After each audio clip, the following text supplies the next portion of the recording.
Victoria de San Juan, bienvenidas. Bienvenido Rodrigo, bienvenido Gustavo, bienvenidos Bruno, Celeste, Chechu, Claudio, sean todos bienvenidos. Reiterando, muchísimas gracias por estar presentes este sábado 19:05 horas, sábado húmedo, sábado raro. Tengo el honor de presentar a Pablo Torres, abogado penalista. Vamos a hablar un poco de lo que es el tema de Alberdi, el tópico de esta noche. Hoy quería irme un poquito por las ramas antes. ¿Cómo estás pasando esta cuareterna, Pablo? ¿Cómo te mantiene? A ver, son 4 o 5 meses, 4 meses y medio, no sé. Diferentes estados de ánimo. Arranqué como, bueno, una novedad, la cuarentena, nos tenemos que quedar en casa, la policía que pasaba por las puertas de mi casa con el megáfono, como si fuera una película distópica. Los primeros 15 días fueron medio raros, pero fue la novedad, la excitación. Segundos 15 días, bueno, aguantemos un poco más. Ya cuando pasó el mes, y vamos a hacer las cosas de la casa, me puse a arreglar el placar por adentro, a pintar un poco la pared para pasar el tiempo.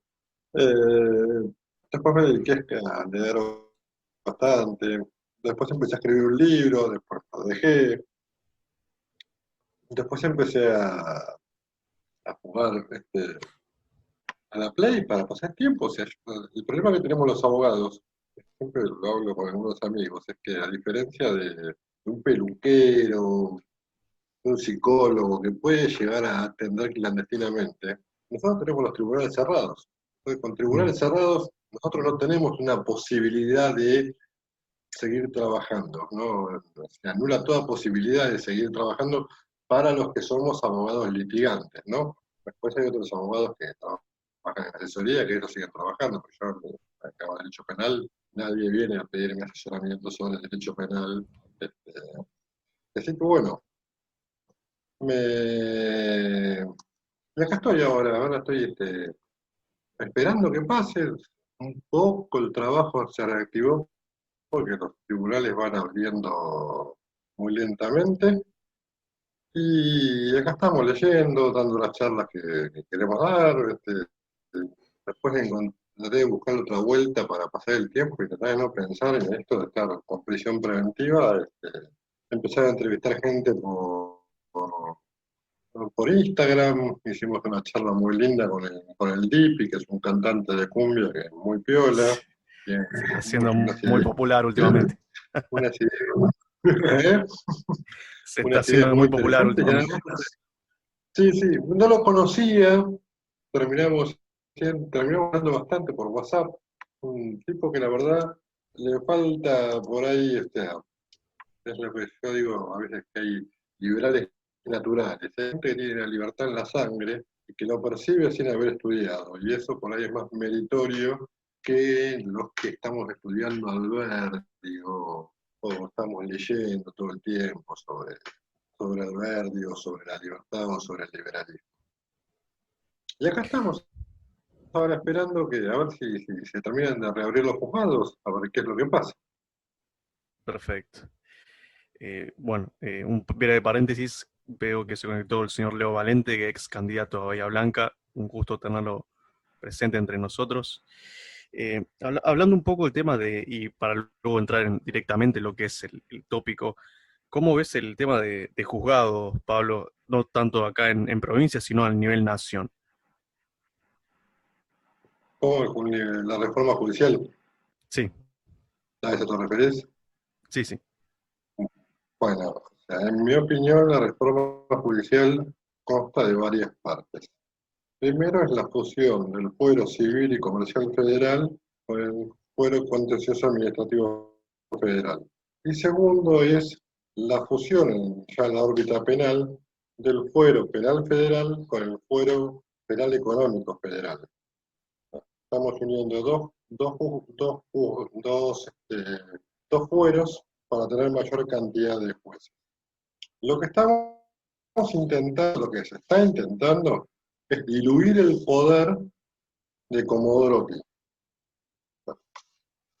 Y acá hay una paradoja, porque, no sé, ustedes son, la mayoría son de provincia de Buenos Aires. O sea, en provincia de Buenos Aires eso ya se hizo. Se pasó a un sistema acusatorio, se diluyeron el poder del Poder Judicial, y el resultado es que la provincia de Buenos Aires es Suiza.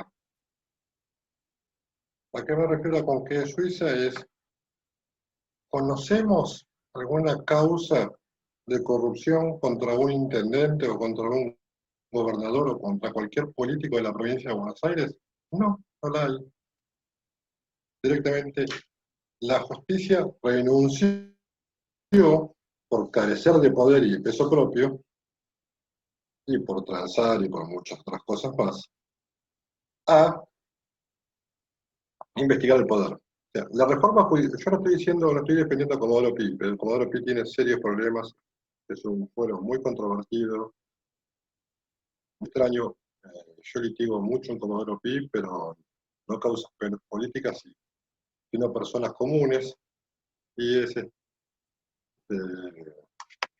muy, es muy extraño cómo uno ve que una causa contra una persona común en Comodoro Pi dura 2 años y medio, y cuando en la misma causa, una causa similar contra un político dura 15 años. O sea, ahí uno se da cuenta de las diferencias que hay. Cómo por cualquier cosa Comodoro Pi dicta una prisión preventiva para una persona común, y cómo busca mil excusas para no dictar una prisión preventiva cuando se trata de un político. O sea, con esto quiere decir que Comodoro Pi funciona mal, funciona con dos varas claramente diferenciadas, y el punto que tenemos es cómo hacer para cambiar eso, empoderando a Comodoro Pi, no diluyendo el poder, porque si le diluyimos el poder a Comodoro Pi, la impunidad de los políticos, y no de este gobierno, sino de todos los políticos. ¿No? Porque los políticos, lo que hace la justicia, al no tener suficiente peso, es directamente no se va a arriesgar a investigar al poder. Entonces ahí vamos a tener un problema. Lo que estamos tratando es de, el Comodoro Pi, como está armado hoy, molesta al poder porque aún lo sigue investigando. Y ese es el punto de lo que se está intentando evitar. No que Comodoro Pi renuncie a investigar el poder. Y eso es lo que tenemos que tener en cuenta. Y además, tenemos que tener en cuenta que vamos a pasar a un sistema acusatorio donde la investigación y el mayor trámite va a estar en manos de la Fiscalía. Entonces, de las Fiscalías, y visto desde este punto de vista, en un sistema acusatorio lo que necesita son menos jueces, no más jueces. Por eso es medio contradictorio también, desde el punto de vista técnico. Se van a crear, creo, 40 juzgados y 20 fiscalías, cuando en realidad tendría que haber sido al revés. Perfecto. Breve comentario, creo que hay algún pequeño una pequeña interferencia, me están comentando algunas personas por chat, debe ser de la internet. Si, si hay alguna posibilidad de, se puede enmendar, buenísimo, pero por el momento yo te estoy escuchando de la manera bastante satisfactoria. Vamos a dar unos Bueno, segundos, a ver si se puede retomar la conexión. Interesante el análisis que podemos hacer desde la justicia. Ahora entrando de lleno un poco lo que es el tópico, Pablo, hablar quizás de idea general, de aquellas ideas de Alberdi, las cuales él sembró con grandes libros, desde el sistema económico rentístico, la omnipotencia del Estado, escritos póstumos. ¿Cuáles serían aquellas ideas en las cuales Alberdi se basó para sustentabilizar todo eso? ¿Cómo podemos de alguna manera intentar adivinar, si se lo quiere decir, el futuro que él quería dejar para Argentina y cómo es el futuro que vemos hoy, ¿no? sí, yo la otra vez hablando con Alejandro Gómez, que es un historiador muy estudioso de Alberdi, estábamos hablando sobre comparar esta situación con la situación que se vivió en la época de Rosas. Él me decía que no, yo le decía que sí. Bueno, para hablar de Alberdi hay que hablar primero de Echeverría. Esteban Echeverría, que además de ser partido del conurbano y una calle del barrio de Belgrano, fue un gran pensador. ¿Por qué digo que hay que hablar de Echeverría? Porque Alberdi es discípulo de Echeverría.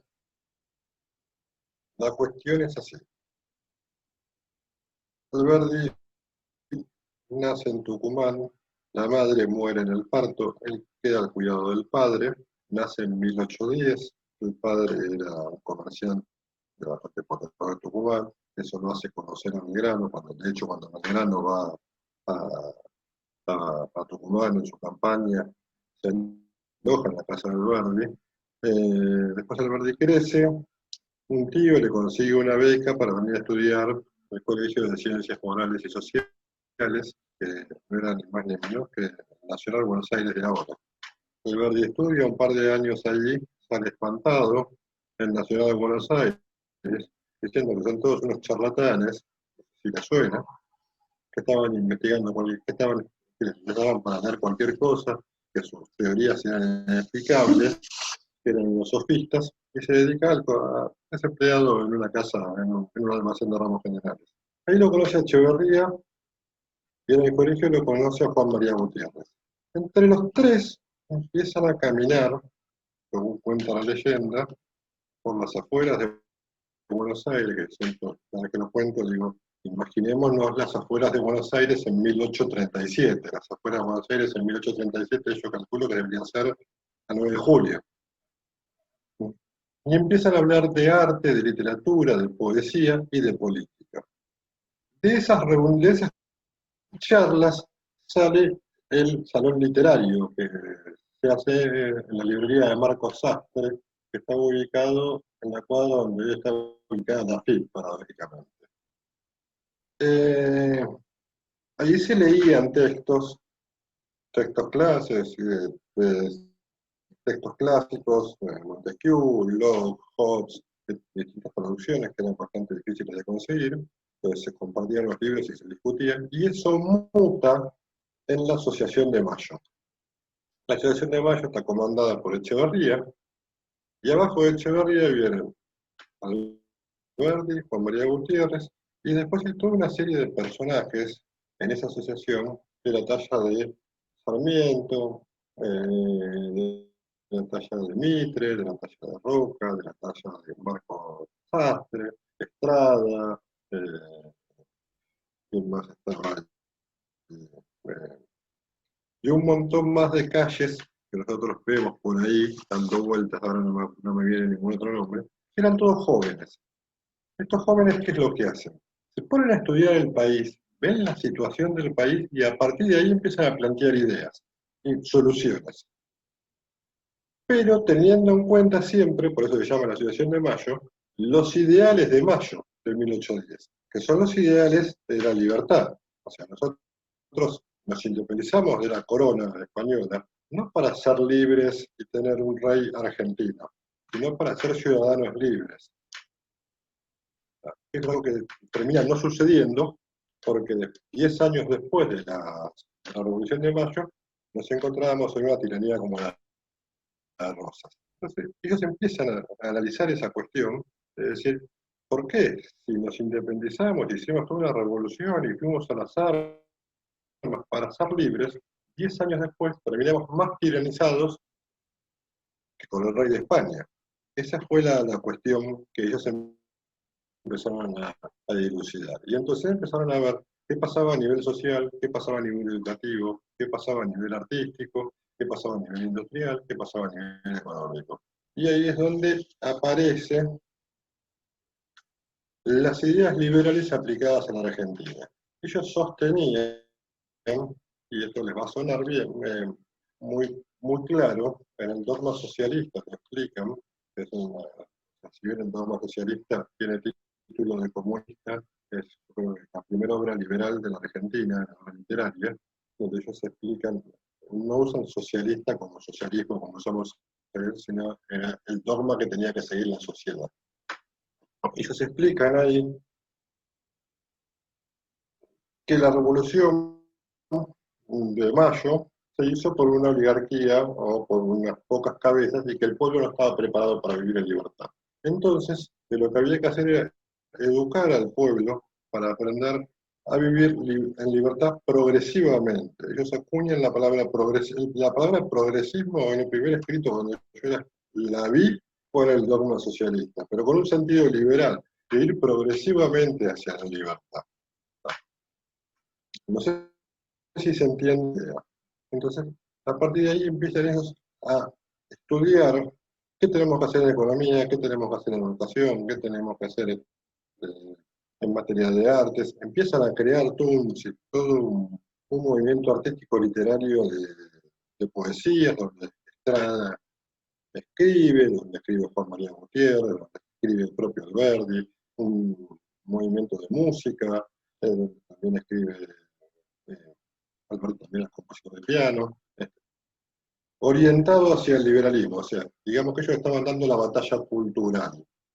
Pero ¿por qué se daba esta batalla cultural estos jóvenes? Porque ellos decían, los unitarios, con sus brillantes ideas, pero con su arrogancia de clase, no tienen llegada a las masas. Y los federales, con su llegada a las masas, pero con su bestialidad en las ideas, están aplastando el país. Y entre los dos, como son dos posturas irreconciliables, estamos haciendo una guerra fratricida que está consumiendo el país. Nosotros, que somos los nuevos, los jóvenes, nos llega nuestra época, nuestra era, y nosotros podemos decir y fundar algo nuevo. Yo les recomiendo que ustedes lean ojeada retrospectiva del movimiento El Plata de Esteban Echeverría, donde él ahí explica todo esto. Y perdón que mira la edad de Alberti y terminó hablando de Echeverría, pero me parece interesante esto, porque es el movimiento que yo estoy viendo que se está volviendo a dar. Si uno ve los radicales, o Cambiemos, que para mí es el Partido Radical, con otro nombre y con este, alguna que otra suma más, representan a los unitarios, que por ahí tienen buenas ideas, pero no llegan. Y el peronismo, el Partido Justicialista, representan a los federales, son un movimiento de masas, pero con pésimas ideas. Entonces, lo que ellos arman es, entre estos, dicen, no hay que combatirlos a los dos, hay que buscar puntos de encuentro entre los dos y que converjan en las ideas de la libertad y del progreso. Por eso es que cuando llega en 1853, ellos arrancan en 1847, Echeverría muere en el camino, pero ellos siguen insistiendo hasta que logran convencer a Urquiza de estas ideas y logran convencer a todos de tener una constitución. Cuando se dicta la constitución de 1853, que sí, Victoria, hay que converger con los peronistas, lamentablemente. Ahora te sigo explicando. Cuando llegamos a 1853, muchos dicen Alberti copia la Constitución de Estados Unidos. Y no es así. No es que Alberti copia la Constitución de Estados Unidos. Alberti hace una constitución propia, donde, por ejemplo, Estados Unidos crea una confederación pura, donde cada estado, cada provincia dicta su código de fondo y su código procesal, y en la Argentina el código de fondo es dictado por la nación y los códigos procesales por las provincias. Parece una estupidez, pero no lo es. ¿Por qué? Porque esto es una mezcla entre unitarios y federales. Le da a los unitarios el poder de dictar las leyes de fondo y le da a los federales el poder de dictar las leyes de forma. Le da a los unitarios ciertas potestades al dárselas al poder central y le da a los federales otras potestades bien diferenciadas al darle las facultades no delegadas a las provincias. Un ejemplo claro de esto es la educación primaria. En la Constitución, si nosotros vemos, la educación primaria está en manos de las provincias. Esto no es algo que es caprichoso o porque se le ocurre a alguien que tiene que ser así. Esto es algo que viene dado de evitar el adoctrinamiento. Lo que dice Alberti es, cada pueblo, él estaba incluso, cuando habla de educación, dice que tenía que estar en manos de los municipios, porque dice que la unidad territorial más es el municipio, y que cada pueblo tenía que darse su propia educación. Finalmente termina siendo cada provincia se da su propia educación. ¿Para qué? Para evitar el adoctrinamiento. Finalmente después, las idas y venidas, Congreso Pedagógico, Foro de San Pablo, Retorno de la Democracia, Alfonsín, que es lo que tenemos ahora, programas nacionales de educación. Entonces, el Poder Central se adoctrina a la gente sin intervención de las provincias. El Poder Central, que es el Estado Nacional, es el que da el marco normativo del programa de estudio de la primaria. Entonces, lo que habían tenido ellos, lo que habían hecho ellos era pensar todo el sistema basados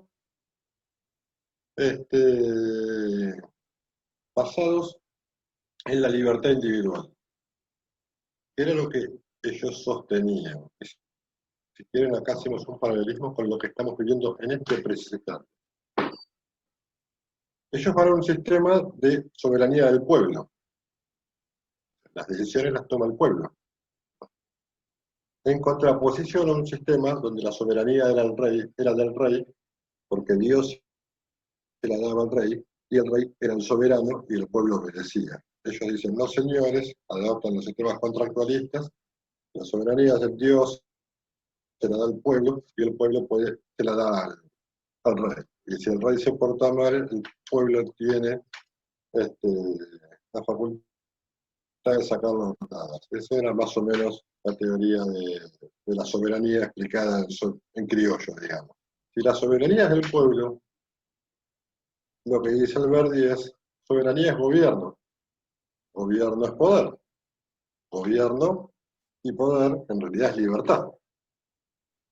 Bueno, entonces, gobierno y libertad es lo mismo.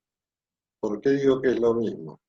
Porque vos sos libre. ¿Por qué? Porque vos podés tomar tus propias decisiones y podés decidir. Porque el poder es para qué? Para decidir. Entonces, libertad y poder es lo mismo, por cuanto cada uno de nosotros somos una constitución andante. Cada uno de nosotros tenemos ciertos valores y cada uno de nosotros tomamos esos valores y tomamos decisiones en base a esos valores. Después de ahí viene el primer pedacito que, como cada uno de nosotros tiene ciertos valores y cada uno de nosotros actúa de determinada manera, ¿qué es lo que vamos a hacer para que Julián no tenga el valor de yo puedo, ¿cómo se llama? Puedo moler a palos a Gonzalo, echar porque usa barbita y no me gusta, la barbita de él me gusta, la mala mía. Entonces, delegamos cierto poder y decimos, bueno, vamos a poner límites a estas constituciones andantes. Entonces vamos a poner un marco normativo mínimo. El primer marco normativo mínimo, si se quiere la idea anarcocapitalista, es el municipio. Entonces yo soy libre y le delego cierto poder limitado al municipio porque además me conviene. Entonces el municipio me tiene que asfaltar la calle, me tiene que dar electricidad, me tiene que hacer corredor cuneta, más o menos hacerme las cloacas y qué sé yo, y yo soy libre. Después viene la otra pedacito, que es la provincia. Entonces, yo soy libre. El municipio ya le di la facultad y ya le dije, yo no voy a hacer mi cloaca, la va a hacer él, porque así todos nos beneficiamos en una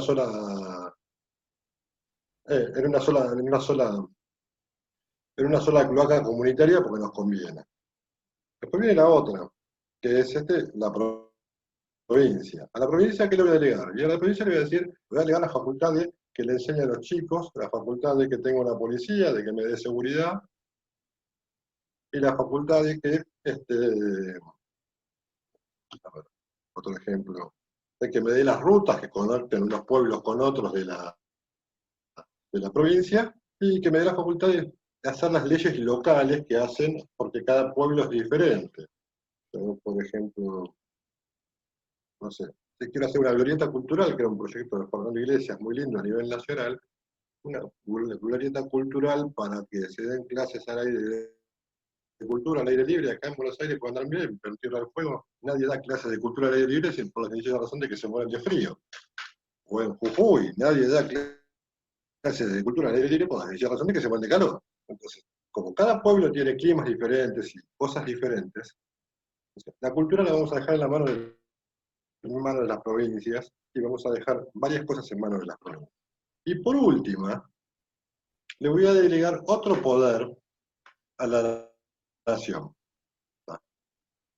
que es el poder de que me defienda de una potencia extranjera, que me defienda del delito transnacional, que me dé una moneda estable, entonces le doy la facultad de acuñar moneda, que me defienda de la corrupción y de las cuestiones nacionales, por eso le doy la facultad de hacer un poder federal. Y así es como yo voy delegando diferentes pedacitos de poder. En teoría se supone que el intendente me tiene que defender a mí de los abusos del gobernador. Y el gobernador me tiene que defender a mí, en esta lógica, de los abusos del presidente o del poder ejecutivo del Estado Nacional. ¿No? Entonces, tenemos la persona, el intendente, el Estado Nacional, el Estado provincial y el Estado Nacional.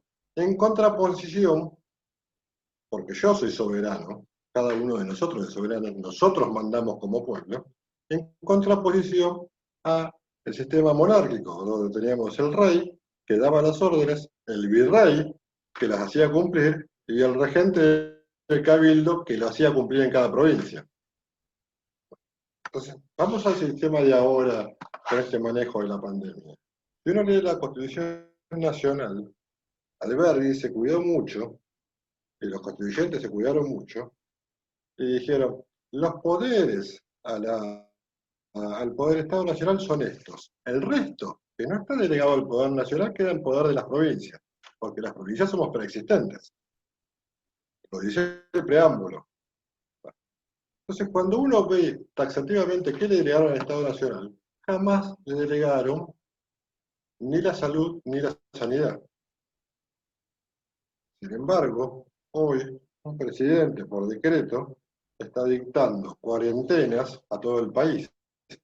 Y el sistema se tergiversó tanto y se subvirtió tanto que los gobernadores o los intendentes, en vez de decir, no, muchachos, paren un poco, ustedes no tienen la facultad, esto es manejo nuestro. Manejo nuestro, y no estoy diciendo huevadas, son manejo nuestro como lo es en México, como lo es en Brasil, como lo es en Estados Unidos y como lo es en todos los países federales. No lo es en Chile porque es un país unitario, no lo es en Uruguay porque es un país unitario, sí lo es en Bolivia porque es un país federal plurinacional. Nadie dice esto. El poder político se hizo tan grande que directamente le conviene obedecer al poder central y ha subvertido su función de defender nuestras libertades. Entonces nos encontramos en esta situación donde un ñato sentado en la casa de Rosada decide que un tipo que vive en la laguna de Mar Chiquita, en Córdoba, que en su vida visitó ese lugar, qué es lo que tiene que hacer y qué no tiene que hacer. Ese ñato que vive en la laguna de Mar Chiquita, en Córdoba, por él tiene más posibilidad de morir picado por una yarará o de dengue que morir de coronavirus. Sin embargo, los chicos que viven ahí al borde de esa laguna, que es muy linda, pero es un para cierto, que te moría de calor en verano, digo, porque yo fui, esos chicos no tienen clase. Y al gobernador no se le ocurre decir, bueno, pará, el problema lo tiene no sé, en Capital Federal, lo tiene el conurbano, lo tiene la ciudad de Córdoba, pero la laguna de Mar Chiquita no lo tiene. Directamente abolimos todas las. Y el intendente de Mar Chiquita tampoco se le ocurre decir, che, nosotros no tenemos este problema, nosotros podemos seguir funcionando. Entonces, toda la clase política se volvió opresora del Estado y volvió a. Y se convirtió en lo que era el antiguo régimen monárquico, pero con más cabeza. Entonces, ¿por qué hago toda esta introducción? Hay un libro que yo siempre digo, que yo siempre trato cuando hablo con mi hija mucho, que se llama Peregrinación de Luz de Día. No sé si lo ven ahí. Que lo pueden encontrar en PDF, que es el libro de Alberdi, que es un libro de Alberdi que para mí es uno de los mejores libros de Alberdi porque es un cuento donde la libertad y la verdad viajan de Europa a América del Sur y empiezan a ver qué es lo que sucede acá. En realidad es la verdad la que viene, es un cuento fantástico, donde viene la verdad, que se llama Luz de Día, por eso se llama Peregrinación de Luz de Día, y cae acá en Buenos Aires y empieza a caminar y se encuentra con la hipocresía, con la operación política, con la mentira, con el periodismo, y todas estas cosas le empieza a contar cómo funciona el sistema político argentino. Entonces después el cuento termina con una conferencia que da Luz de Día explicando el problema. Y lo que dice Luz de Día, que leía en el Verde, es lo siguiente, que también un poco es lo que deja traslucir este libro, es muy contemporáneo a la omnipotencia del Estado. Que nosotros tenemos una idea de libertad latina, grecorromana, donde la libertad en realidad es la libertad de la patria y no la libertad del individuo. Y tenemos eso clavado a fuego, y que de eso no podemos salir. Y que entonces, al tener ese concepto de libertad, donde solo pensamos que somos libres porque es libre el país de otra potencia extranjera, regalamos nuestra libertad interna. Entonces, él hace una diferenciación muy clara entre libertad interna y libertad externa. Termina diciendo también la omnipotencia del Estado. Puede que el país sea libre, pero puede que los individuos del país que viven adentro del país no lo sean. No es ni más ni menos que el caso de Cuba. Pero entonces él les explica por qué se da esto. Y esto se da porque la libertad es también responsabilidad. Entonces, nosotros queremos ser libres, pero ser libres también implica ser responsables. Nosotros generalmente cuando queremos ser libres para ser responsables. Es algo que se ve hoy, yo veo en Twitter muy a menudo, chicos que dicen, alientan a las reuniones clandestinas y qué sé yo. Entonces yo digo, a ver, la pandemia existe. Es una realidad la pandemia, no podemos negar que no existe la pandemia. Después discutiremos la tasa de mortalidad y la gravedad de la pandemia. Por una enfermedad dando vuelta que no tiene cura, o que no tiene tratamiento, que no tiene prevención. La mejor prevención es el aislamiento social. Entonces, el otro día vino el Día del Amigo y todos los chicos estaban queriendo hacer reuniones. A mí no me hace falta un Estado que no me tengo que reunir.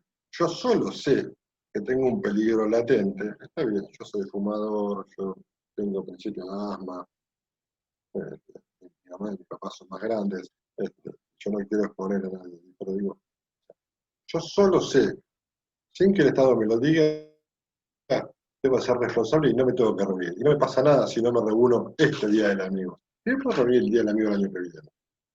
Entonces, nosotros lo que tenemos también es una libertad que tiene el libertinaje. Y ese es el problema. Y ese es el problema que también que yo veo que repite mucho la juventud liberal argentina, y es una crítica que tengo que hacer a la juventud liberal argentina. No es que no nos reunimos o que no hay que usar, hay una campaña a veces de algunos también que veo contra el tapabocas. Está probado que el tapabocas, no te digo que sea súper eficiente, pero produce riesgo de contagio. Usemos el tapabocas, usémoslo. Eso se llama libertad con responsabilidad, porque libertad y responsabilidad y poder es todo lo mismo. Entonces dice, nosotros tenemos al libertinaje, y la libertad no es una alegría, es una carga, es un peso.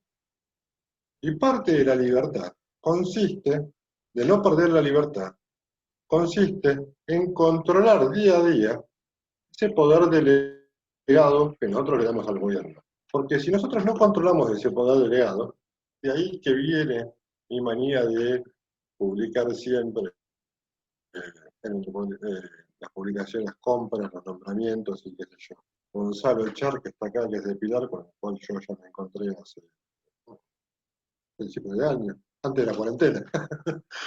Hace lo propio en el municipio de Pilar, con bastante éxito y bastante polémica también. O sea, si nosotros no controlamos el poder delegado, ese poder delegado se vuelve absoluto, porque no tiene límites. Al no tener control no tiene límites.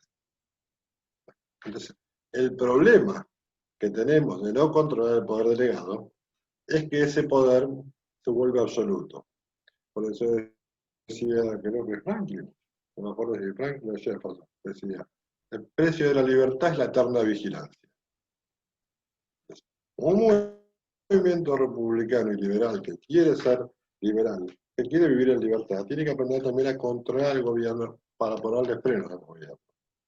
Y tiene que tender también a concientizar a la población de la importancia de ese control. Porque si nosotros no controlamos a ese gobierno, lo que dice, por no saber vivir en libertad, por no tener la responsabilidad de lo que implica vivir en libertad, lo que dice Alberti que termina sucediendo es que se forma una casta de gobierno que se autoelige automáticamente. ¿Qué es lo que vemos que sucede en la Argentina? O sea, al no saber vivir en libertad, no controlar el gobierno, ir a un River Boca, ir a un concepto político de sentimiento en cuanto a que la política deja de ser racional, pensada e inteligente para pasar a ser sentida.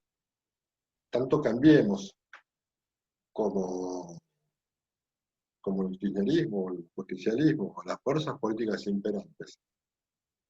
No van a la razón, van a los sentimientos. Las campañas se hacen en base a los sentimientos. Y esto nos lleva a un estado de guerra, donde ya no importa la razón, lo importante es aplastar al otro. Y eso es un problema también. Y es un problema producto de nuestra falta de educación política.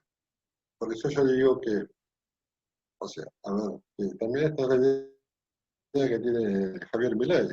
Si yo agarro un peronista, es un peronista de calle, básico, cualquiera, un amigo, todos tenemos un amigo peronista. Tenemos amigos que militan en el peronismo. ¿O no? También tenemos amigos amigos comunistas. Yo tengo amigos comunistas, amigos marxistas. Y no por eso dejan de ser mis amigos. Ahora, si yo agarro a un peronista y lo primero que hago es decirle, vos te robaste todo el país, vos esto, vos aquello, vos a otro. Esa persona, yo la estoy atacando, no la estoy convenciendo. Por eso digo que no hay que ser antiperonista, hay que ser liberal. Y tampoco hay que ser anticomunista, hay que ser liberal.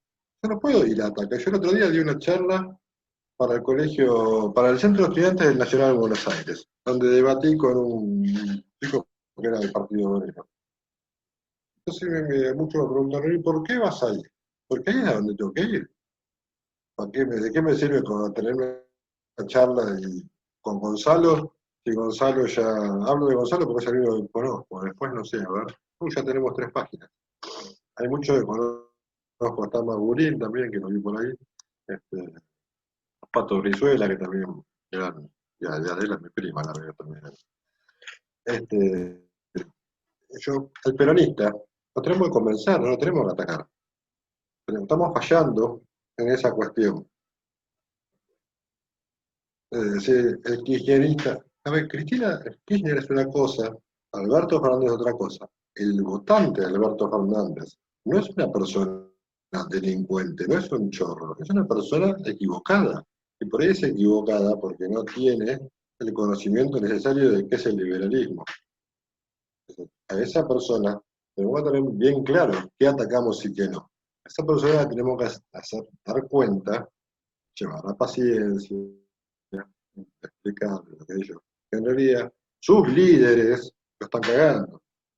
Y que lo están cagando, perdón por la expresión, porque él no tiene el conocimiento necesario de lo que es vivir en libertad, porque le han adoctrinado para esto. Y creo que esa fue la gran ventaja que en este punto fue lo que hizo Javier Milei. Javier Milei le hizo abrir los ojos a muchos. Hoy es impresionante, yo a veces, bueno, me acuerdo que fui a tomar un café con Milei, con Javier, al Abasto, al shopping Abasto antes de toda esta pandemia, y la gente paraba y se quería sacar fotos con Javier. Y vos venías y no era gente de clase alta ni era gente instruida, eran obreros, gente común. O sea, el shopping del Abasto no se caracteriza por tener un público de clase alta. Entonces, popularizar,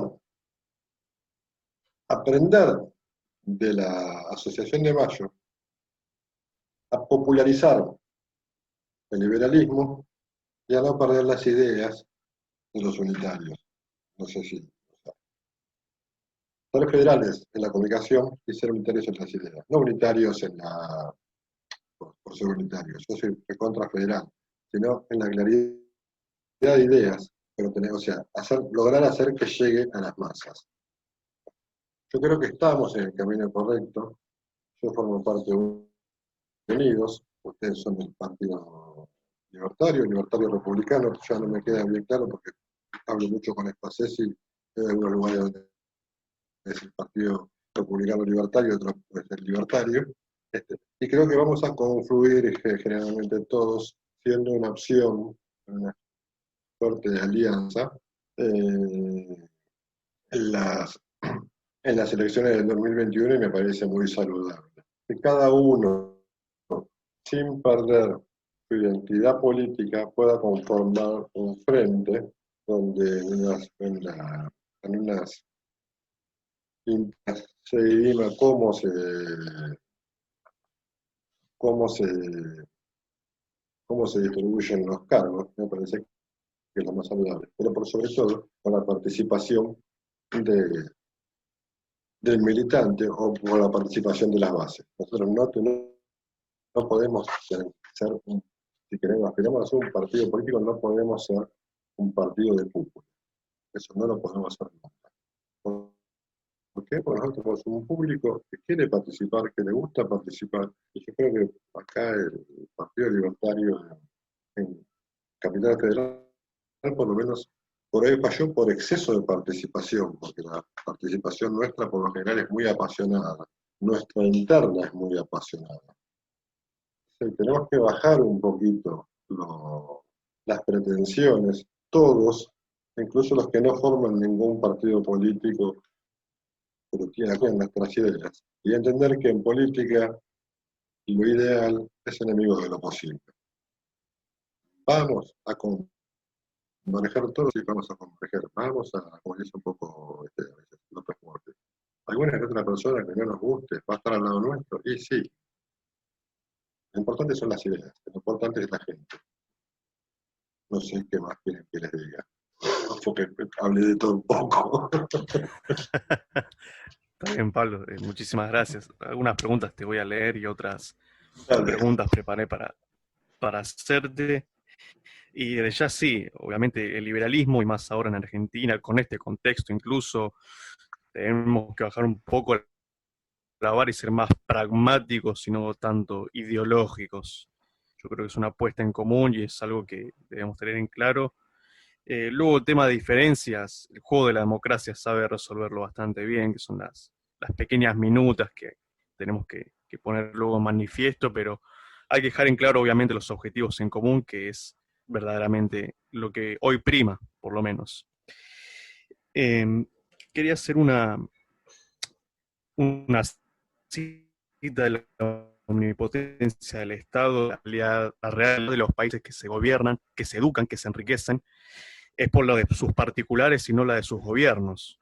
¿Cuándo crees que los particulares nos pusimos directamente el anillo de boda, por así decirlo, con el gobierno?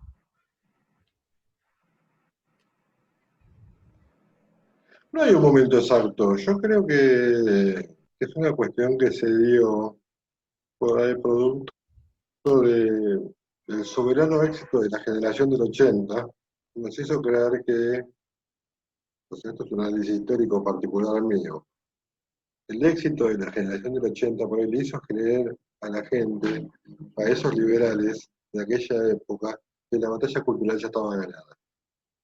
Sin darse cuenta que Alberti, una de las cosas que tenía era muy hinchabola con el tema de la inmigración. Habla siempre de inmigración. Bueno, siempre habla de la inmigración. Gobernar es poblar, lo tocan las bases, lo tocan peregrinación de medida, lo tocan el sistema rentístico. Y él es muy hinchabola y rompe mucho las bolas, y perdón que se lo diga así, con la inmigración latina y la inmigración sajona. ¿Por qué? Porque él decía que uno de los problemas básicos era que Argentina no sabía diferenciar educación de instrucción. Esta es mi perro, acaba de llegar ahí al vecino y le ladra. Pancho, vení. Porque si no, no va a caer ladrando. Que la Argentina no sabe diferenciar educación de instrucción. Que la instrucción es lo que se da en la escuela y la educación es lo que da al medio, la familia, la ciudad, o sea, y los valores que uno va mamando por fuera de la escuela. Y que la Argentina, al confundir esto y no entender esto, pensó que la educación formal le iba a servir para vivir en libertad, sin darse cuenta que en realidad lo que tenía que hacer era traer inmigración sajona, o inglesa, holandesa, alemana, para que con el ejemplo esta gente contagie el sentido de libertad sajona en contraposición al sentido de libertad latina. No sé si se entiende la idea. Bueno, para que...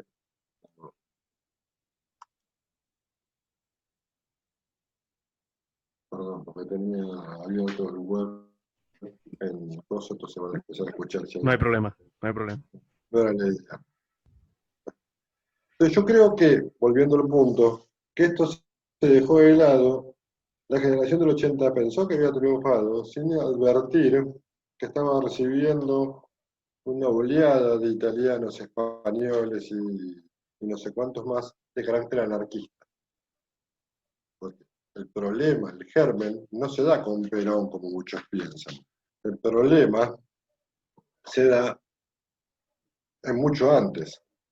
Se empieza a dar con Irigoyen, cuando empiezan los primeros gérmenes de socialdemocracia. Y después, o sea, que en realidad no es socialdemocracia. Creo que la pelea del liberalismo es contra el nacionalismo. Esa siempre fue la pelea de fondo. El libre mercado versus el proteccionismo, que no es ni más ni menos que el liberalismo versus el nacionalismo. Nosotros somos que el primer problema que lo tuvimos con Forja y todos esos intelectuales que empezaron con el concepto de lo nacional y con ese nacionalismo que después termina derivando en el peronismo con un nacionalismo ya de corte fascista más exacerbado y con ese vivir con lo nuevo. Yo creo que si la Argentina se empezó a poner la soga al cuello, si vos me decís, y yo creo que con el primer gobierno de Irigoyen. Adhiero completamente. Siempre miramos al Por una peronismo cuestión como, migratoria también. sí, Sí. siempre miramos al peronismo como el que inició todo y hay unas par de páginas antes en la historia. Claro, de hecho el peronismo nace como vacuna contra el comunismo en la Argentina. Claro. O sea, lo que impide la llegada del comunismo fuerte en los sindicatos es el peronismo. Lo cual no quiere decir que no sea nocivo, pero, o sea, el peronismo es la barrera al colectivismo absoluto para mí. Hay una pregunta que hizo Jorge recién que la voy a enlazar con otra que te venía preparándote. En el libro del sistema económico y rentístico, Alberti establece 3 elementos que confluyen en la formación de la riqueza, y el primero que toca es que la riqueza se va a formar por parte del sector productivo, principalmente impulsado por el agro. Y acá, Jorge, una pregunta interesante, ¿por qué tanto resentimiento con la contraposición a la riqueza? ¿Y por qué tanto afán de hacer daño al campo, no?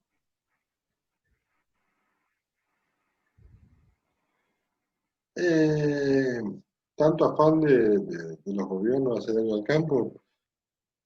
En Argentina, una vez hablando con un amigo marxista que tengo, estábamos en Córdoba hace mucho tiempo, y estábamos viendo que se venía otra crisis, no me acuerdo si era el kirchnerismo, creo que después no vino. Me dijo, la Argentina no tiene problema, porque le cortás la cabeza y crece a base del campo. Siempre sale adelante a base del campo. El campo es el pato de la boda. ¿Por qué? Porque vos sos un empresario que te dedicás a hacer telas, computadoras y lo que sea. No te dan los números. Levantás tu empresa, te vas a Brasil, te vas a Uruguay, te vas a... El del campo no se puede ir, no se puede llevar su suelo. Entonces el campo es lo que más a tiro tiene la clase política para expoliar, sumado a que los dueños del campo, los productores del campo, no son una masa de votantes demasiado atractiva como para decir, este, tengo que cuidar a estos votantes. A ver, si uno se pone a ver cómo funciona el sistema económico argentino hoy en día, ¿quiénes son los más perjudicados siempre y sistemáticamente? ¿Por dónde pasan los ajustes? Le clavan retenciones al campo por un lado y le licúan las jubilaciones a los jubilados. ¿Por qué es esto? Porque son los que menos participación electoral tienen. Entonces el sector público hace su ajuste, aumentándole los impuestos al campo y pagándole menos jubilaciones a los jubilados. Sistemáticamente esto siempre ha sido así. Pero por una cuestión netamente electoral.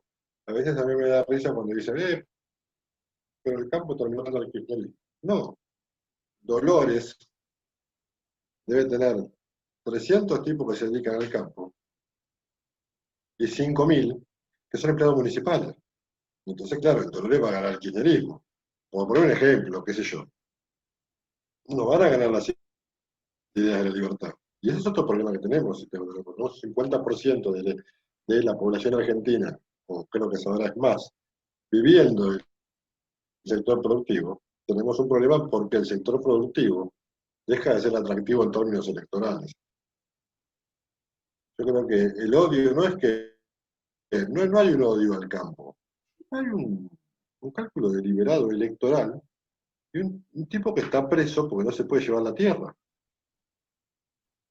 Como también hay un jubilado que está preso, pues no puede cobrarle la jubilación de Uruguay, porque pagó en el sistema argentino. ¿Se entiende la idea? Sí, sí, perfecto.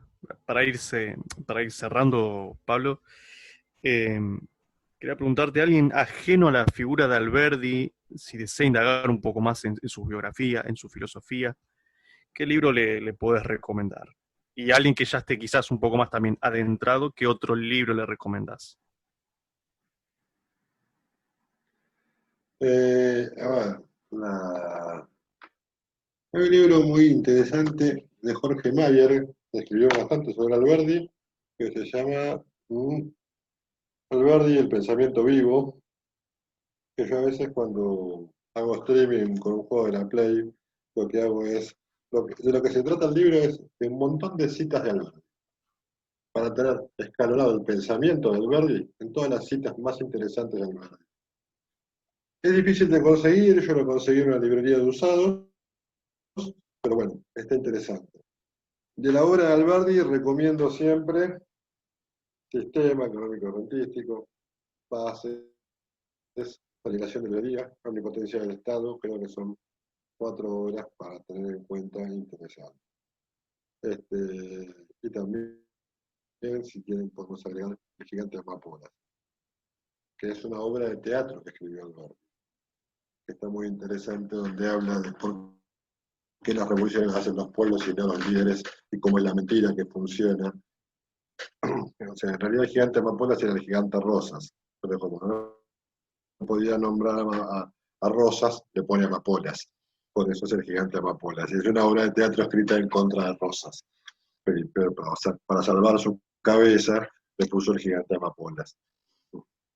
Eh, y después, alguna biografía de Alberdi, la de Félix Luna, o Memorias de un ausente, creo que es de García Hamilton. Si no me equivoco, Memorias de un ausente, algo así, o Palabras de un ausente, no me acuerdo cómo se llama la,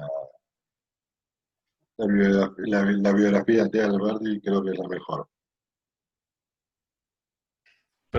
Perfecto, Y Pablo. quien quiera puede escuchar también de vez en cuando algún Minuel de Alberdi, era un excelente compositor de piano. Perfecto.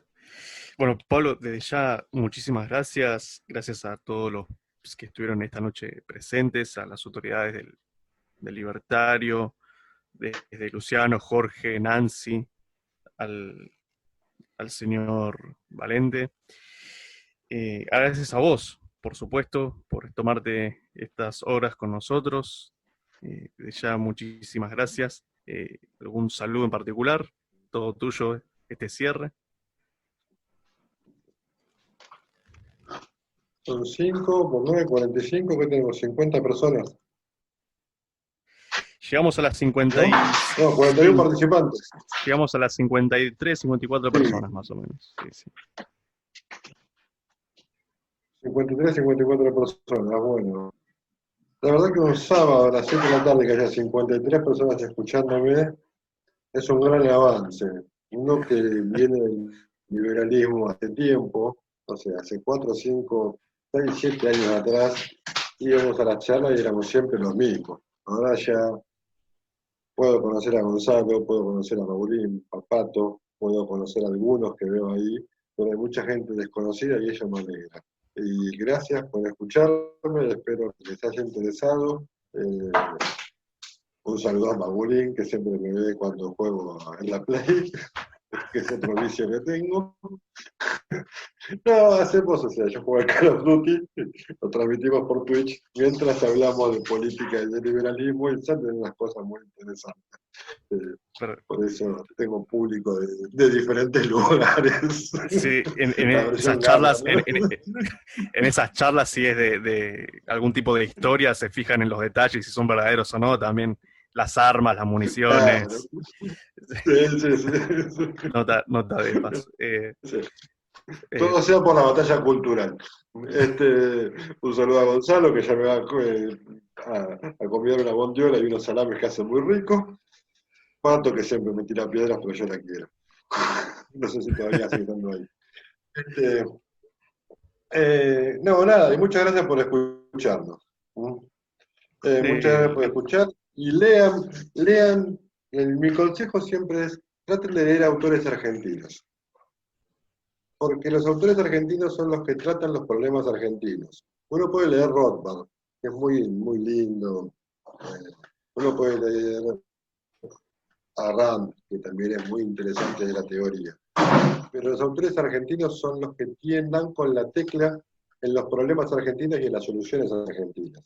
Porque el liberalismo, esto lo explica muy bien Guy Sorman en El Estado Mínimo. Es un autor francés que vio el Estado Mínimo donde toca el tema argentino y el tema francés, y dice que cada sociedad tiene su idiosincrasia propia. Por ejemplo, considero que nosotros no podemos ir contra la educación pública, porque forma parte de la cultura y de la idiosincrasia argentina, y va a costar mucho tiempo. Yo no digo que no haya que reformarla, sí hay que reformarla y sí hay que ir a un sistema de voucher de acá a futuro. Pero eso se tiene que hacer progresivamente y con mucho cuidado. No podemos salir con una propuesta de voucher ahora porque primero tenés que mandarte 20 minutos explicando qué es un voucher. Recién ahí empezás a explicar para qué lo vas a usar. Entonces, no nos podemos despegar de la preparación que tenga el pueblo para hacer permeable a nuestras ideas. Totalmente. No podemos, por ejemplo, tampoco me gusta tener un banco central. El Banco Central es una institución arraigada en Argentina. No la vamos a destruir en el 2023 o en el 2021 o en el 2030. Va a ser algo que va a tener que ir paulatinamente convergiendo. Entonces tengamos en cuenta siempre la idea de progresismo. Y una última recomendación, ojeada retrospectiva de Esteban Echeverría, donde pueden sacar muchas ideas políticas y de acción política para la Argentina o liberales. ¿No? Y nada más. Perfecto. Nuevamente a todos los presentes, muchísimas gracias por estar presentes. Pablo, ha sido un honor y un placer escucharte. Anhelamos poder escucharte nuevamente y, por qué no, de forma presencial y no vía Zoom. También sería muy lindo poder tener una plática. Nuevamente a todos, muchísimas gracias por esta velada. Muy buenas noches y buen fin de semana a todos. Hasta pronto. Hasta pronto, muchas gracias. Y para lo que quiera, Julián, estoy. O sea, me dicen que estoy. ¿No? Muchísimas gracias, Pablo. Muy buenas noches a todos.